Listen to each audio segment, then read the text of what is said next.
তো দর্শক বন্ধুরা, এখন কিন্তু আমের মুকুলগুলো ঝরে যে গুটিগুলো রয়েছে সেগুলো কিন্তু এখন দেখা যাচ্ছে।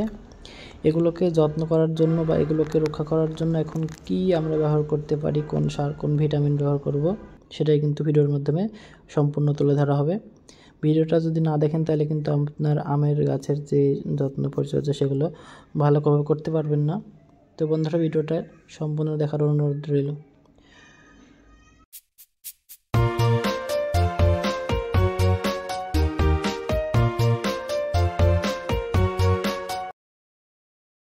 তো বন্ধুরা, আমের গাছের মুকুল এখন ঝরে পড়ে গুটিগুলো রয়ে গেছে। অনেক ক্ষেত্রে দেখা যাচ্ছে যে আমের গুটিগুলো কিন্তু হলুদ হয়ে ঝরে পড়ে যায়।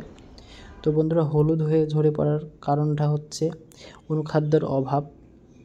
তো বিভিন্ন কারণে আমের গুটি ঝরে, তার মধ্যে একটা হচ্ছে অনুখাদ্যের অভাব অর্থাৎ ভিটামিনের অভাব, আর দ্বিতীয় নম্বর হচ্ছে ছত্রাকের আক্রমণ। ছত্রাকের আক্রমণ হলে কিন্তু আমের গুটিগুলো কালো হয়ে ঝরে পড়বে। আর তৃতীয় নম্বর হচ্ছে যে আমে যদি কীটনাশক ব্যবহার না করেন তাহলে কিন্তু রস শোষণকারী পোকাতে আপনার আমের রসগুলো শোষণ করে সেক্ষেত্রে কিন্তু নষ্ট করে দেবে। তো তিনটার আক্রমণে কিন্তু খুব মারাত্মক। তো এক্ষেত্রে আপনারা কীটনাশক হিসেবে, ছত্রাকনাশক হিসেবে এবং ভিটামিন হিসেবে কী ব্যবহার করবেন সেগুলো কিন্তু। তো বন্ধুরা, কীটনাশক হিসেবে আপনারা ইমিডাক্লোপিড গ্রুপের যে কোনো কীটনাশক আপনারা ব্যবহার করতে পারেন। তাতে কিন্তু আপনার হবার পোকা দমন হবে, অর্থাৎ রস শোষণকারী যে পোকাগুলো আছে সেগুলো কিন্তু দ্রুতই দমন হবে, আপনার আমের গুটিগুলো নষ্ট করতে পারবে না। আর ভিটামিন হিসেবে আপনারা যদি প্রোটোজিম ব্যবহার করেন, তো প্রোটোজিমের চাইতে কিন্তু কোনো ভিটামিন ভালো আমি দেখিনি। তো প্রোটোজিম ব্যবহার করতে পারেন। তা যদি প্রোটোজিম না ভালো মনে করেন তাহলে কিন্তু আপনারা অন্য কোম্পানির অন্য ভিটামিন ব্যবহার করতে পারেন। সেক্ষেত্রে দেখা যাচ্ছে যে প্রোটোজিমের মতো রেজাল্ট আসবে না। তো যাই হোক, ভিটামিন হিসেবে আপনার প্রোটোজিম, আর যদি প্রোটোজিম না ব্যবহার করেন তাহলে ফ্লোরা, জিঙ্ক, বোরন এগুলো ব্যবহার করতে পারেন অনুখাদ্য হিসেবে। আর ছত্রাকনাশক হিসেবে এখন আপনারা ম্যানকোজেব, কার্বনডাজিম যে কোনো ধরনের ছত্রাকনাশক ব্যবহার করবেন।